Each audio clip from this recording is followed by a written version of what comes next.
Покрај другите столбови на кои планира европски да се надградува нашата држава, еден секако се медиумите.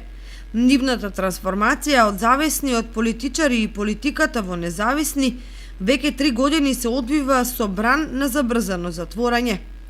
Од почетокот на борбата за независност под будното око на државата, додека се препуштени сами на себе, досега се затворија повеќе од 10 локални и регионални телевизии и нешто помалку радија, од и тие може да живеат и без пари или од кафански честитки.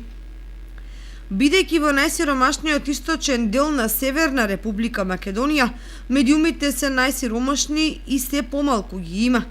Двете кочански телевизии практично се последните медиуми во источниот дел на државата до границата со Бугарија.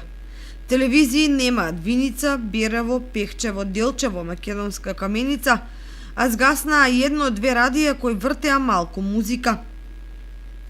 Значи тотален информативен мрак и за тоа никој глава не го боли. Ни градоначалници, ни пратеници, ни министри. Колку е добро кога народот малку знае или кога ништо не знае. А можеби се е поради наглото иселување, па нема кој да гледа телевизија и за кој тие да постојат.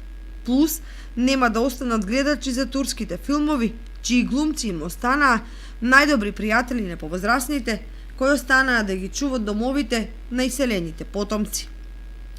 По 3 години лажни надежи дека состојбите со медиумите ќе се средат, ред е да се каже и јавноста да знае дека телевизиите до нова година преживуваа со 700 до 800 евра приходи месечно, а моментно работат со помалку од 300 евра. Патем кандидати за председател, министри во владата, градоначалници, директори на разноразни институции, партиски функционери, без срам и перде ги викаат да снимаат и да информираат јавноста за нивни секојдневни активности, како да им се наплатен список.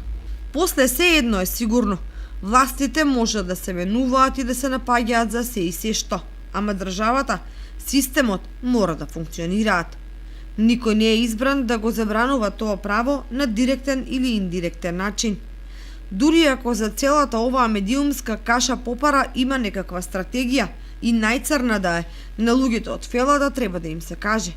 Зашто побезболно да преграми нејзиното уништување? За трагикомичната димензија на актуелната состојба со медиумите најдобро сведочи податокот дека во некои општини како Струмица, Свети Николе, Гевгелија и други, тамошните медиуми добиваат средства од општинските каси, што не е случај во Штип, Кочани и другите помали места. А како сите сме во една држава.